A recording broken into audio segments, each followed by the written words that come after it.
Voltamos para o segundo bloco do programa Direito em Foco pela Docno TV, que tem hoje como convidado o Dr. Almir, que além de delegado da Polícia Civil de Minas Gerais, é também professor da nossa instituição e está tratando sobre o tema liberdade provisória. Professor Almir, antes de falar da liberdade provisória, é interessante a gente saber quais os tipos de prisão.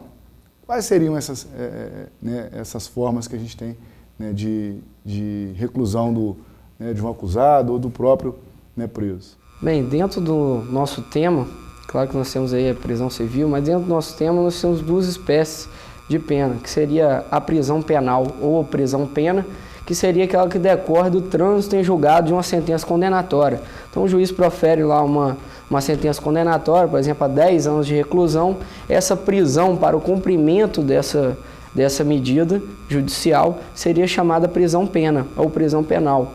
E nós temos a prisão cautelar, processual ou provisória, que é a prisão que ela ocorre antes do trânsito em julgado, ou seja, durante o processo, para assegurar o que? A efetividade das investigações ou do processo. Nós temos 3 espécies de prisão cautelar. Nós temos a prisão em flagrante, que alguns doutrinadores estão chamando de prisão pré-cautelar. Nós temos a prisão temporária e a prisão preventiva. A liberdade provisória seria o que, então, nesse contexto? A colocação do preso provisório em liberdade, ou ela serviria também para o preso, né, condenado a uma determinada pena? Bem, a liberdade provisória é justamente a liberdade no curso do processo. Para que todos possam entender, é o direito do réu tem de responder o processo em liberdade.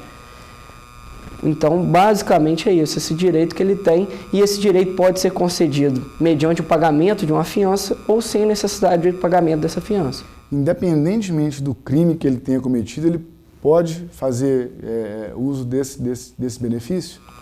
Nós temos restrições em relação à liberdade provisória com fiança na Constituição.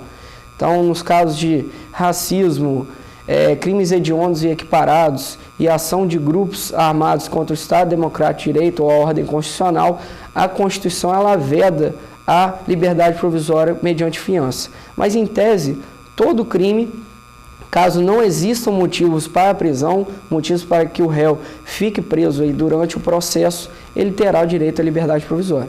Quem pode conceder essa fiança? Bem, nós temos hipóteses de concessão de fiança pelo próprio delegado. Então, o delegado, após a lavratura da prisão em flagrante, quando a pessoa, falando assim popularmente, é presa logo após ou durante a prática do crime. Então, o delegado, após o auto de prisão em flagrante, a lavratura do auto de prisão em flagrante, ele pode conceder a fiança, se o crime ele tiver uma pena máxima não superior a 4 anos. Agora, acima desses casos, dessa baliza de 4 anos, só o juiz pode conceder essa liberdade provisória mediante fiança. E quais seriam os requisitos para a concessão da liberdade provisória? Tem algo especial que aquela pessoa que está ali acautelada provisoriamente ela tem que ter para poder fazer jus a esse benefício? Genericamente, o que vai ser avaliado? Se a liberdade do réu pode acarretar algum risco para as investigações ou para o processo. Se essa liberdade não puder causar nenhum risco para as investigações ou para o processo, a liberdade provisória será concedida. Exemplo que nós temos aí, nós podemos dar, é o caso do goleiro Bruno aí do Flamengo. Foi um caso amplamente divulgado, foi até goleiro do Atlético Mineiro também. O caso do Bruno, da Elisa Samúdio, o que foi envolvido? O Bruno teve a decretação de uma prisão temporária, que é uma prisão cautelar, e depois foi convertido em prisão preventiva. Por quê? Ficou provado que eles estavam tentando ocultar provas. Então a liberdade dele estava causando prejuízo para o processo. Então o objetivo do processo é a punição, é a aplicação da pena. Então a partir do momento que o réu está em liberdade e ele está ameaçando a efetividade desse processo, a prisão dele vai ser decretada e ele não terá o direito a essa liberdade provisória, essa liberdade no curso do processo. Essa daí é a chamada proteção à ordem jurídica, à ordem pública?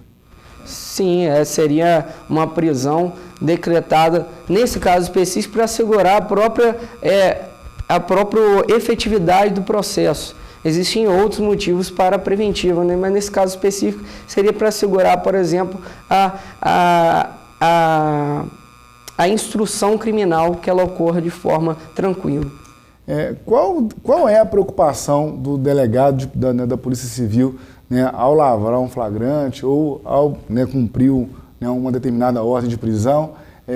Dependendo da forma como isso é feito, isso pode acarretar alguma situação, por exemplo, de colocação daquele acusado em liberdade, né, né, no caso, por exemplo, de um relaxamento de prisão. O relaxamento de prisão é a mesma coisa de falar em liberdade provisória? As hipóteses que geram relaxamento de prisão é quando a prisão é feita de forma ilegal.